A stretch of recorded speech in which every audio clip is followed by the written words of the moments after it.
pagi pemirsa, jumpa kembali bersama saya Heri Subagja dalam Breaking News Humaniora.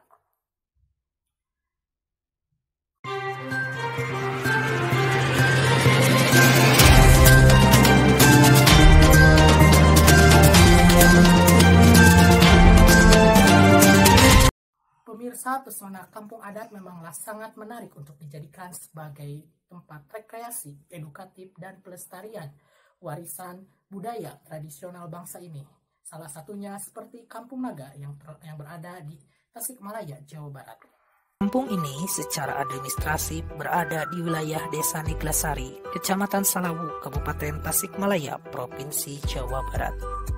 Lokasi Kampung Naga tidak jauh dari jalan raya yang menghubungkan kota Garut dengan kota Tasikmalaya. Kampung ini berada di lembah yang subur dengan batas wilayah di sebelah barat Kampung Naga dibatasi oleh hutan keramat karena di dalam hutan tersebut terdapat makam leluhur masyarakat Kampung Naga. Di sebelah selatan dibatasi oleh sawah-sawah penduduk dan di sebelah utara dan timur dibatasi oleh Ciwulan atau Kaliwulan yang sumber airnya berasal dari Gunung Cikuray dari daerah Garut. Jarak tempuh dari kota Tasikmalaya ke Kampung Naga kurang lebih 30 km, sedangkan dari kota Garut jaraknya kurang lebih 26 km. Untuk menuju Kampung Naga dari arah Jalan Raya Garut Tasikmalaya harus menuruni tangga yang sudah ditembok atau sengkedan sampai ke tempat Sungai Ciwulan dengan kemiringan sekitar 45 derajat dengan jarak kira-kira 500 meter. Kemudian melalui jalan setapak menyusuri Sungai Ciwulan sampai ke dalam Kampung Naga. Menurut data dari Desa Neglasari, bentuk permukaan tanah di Kampung Naga berupa perbukitan dengan produktivitas tanah bisa dikatakan subur. Luas tanah Kampung Naga yang ada seluas 1,5 hektar, sebagian besar digunakan untuk perumahan, pekarangan, kolam, dan selebihnya digunakan untuk pertanian sawah yang dipanen 1 tahun 2 kali. Di Kampung Naga sendiri terdapat 110 kepala keluarga dengan 113 bangunan adat. Kampung Naga merupakan salah satu kampung adat yang berada di Jawa Barat. Kampung ini bisa dijadikan sebagai sarana rekreasi, edukatif, bahkan pelestarian warisan budaya leluhur bangsa ini. Karena tradisi dan kebiasaan leluhur masih saja dilaksanakan di kampung ini. Makanya tradisi tersebut menjadi daya tarik yang ada di Kampung Naga. Kampung Naga ini bisa menjadi potensi pariwisata bagi Kabupaten Tasikmalaya selain Gunung Galunggung dan tempat wisata lainnya, karena sangatlah potensial untuk dijadikan sebagai tempat pariwisata edukatif yang dimana Kampung Naga ini masih memiliki alam yang asri.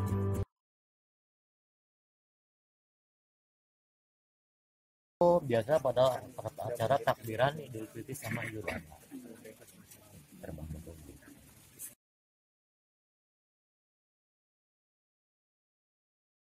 Termeriah itu ya tadi tuh hajat karya itu, karya sunatan, iya sunatan massal gitu kan. Biasa kalau karya atau sunatan biasanya dilaksanakan secara massal.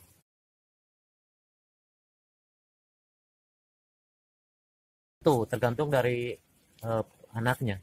Kalau anaknya memang sudah ada kisaran ya 10 atau kurang atau lebihnya baru dilaksanakan.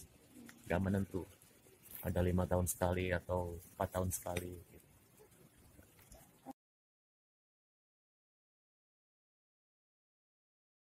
Alat pendukung memang ada, tapi gak bisa didokumentasikan. Itu ada namanya salah satu semacam sobol ya, namanya itu. Maaf, itu biasa dibawa diarak sambil bawa pengantin sunat. Jadi sobol itu sebuah semacam kita bawa bambu, di tengahnya ada bulatan, di bulatan itu disimpenin ya dihias gitu, sambil dihias. Ada janur atau apa itu diarak.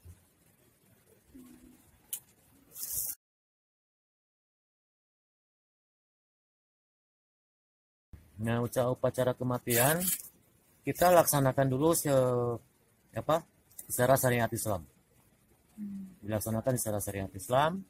Nah, setelah kita melaksanakan syariat Islam itu semua di situ kita melaksanakan yang secara adat.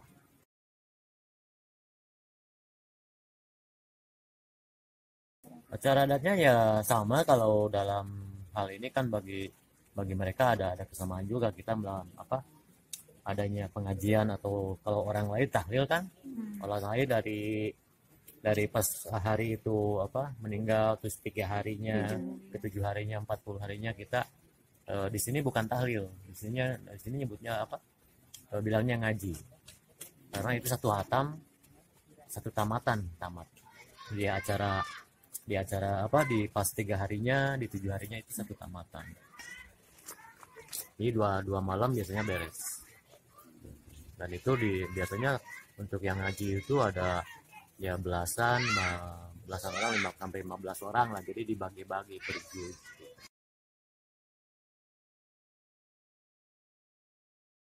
Di rumah yang meninggal kalau untuk acaranya sama seperti halnya sampai ke 40 harinya itu sama. Nah, untuk di 40 harinya itu ada maksudnya di hari pertama itu, sebelum itu ada nyusur tanah gitu kan, ada bahasa nyusur tanah kalau di sini. Nyusur tanah itu jadi jalur yang kita akan lewati untuk ke makam itu ya sambil dibersihin gitu kan, sapu. Nah, itu yang terakhir yang 40 harinya di sini ada prosesi, kalau itunya ngabalai, itu pemasangan batu nisan. Dibilangnya di sini ngabalai. 40 hari baru pemasangan batu nisan. Kalau setelah meninggal itu dipakai, itunya cuma pakai kayu aja.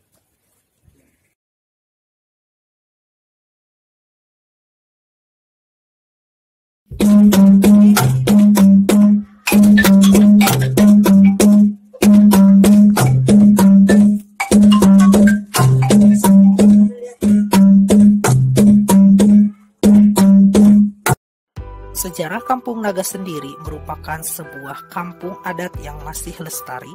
Masyarakatnya masih memegang adat tradisi nenek moyang mereka. Mereka menolak intervensi dari pihak luar jika hal itu mencampuri dan merusak kelestarian kampung tersebut. Namun, asal-muasal kampung ini sendiri tidak memiliki titik terang. Tak ada kejelasan sejarah, kapan dan siapa pendiri, serta apa yang melatar belakangi terbentuknya kampung dengan budaya yang masih kuat ini. Warga Kampung Naga sendiri menyebut sejarahnya dengan istilah Pareum Obor. Pareum jika diterjemahkan dalam bahasa Indonesia yaitu mati, gelap, dan obor itu sendiri berarti penerangan, cahaya, atau lampu. Jika diterjemahkan secara singkat, yaitu matinya penerangan.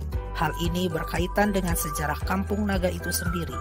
Mereka tidak mengetahui asal-usul kampungnya.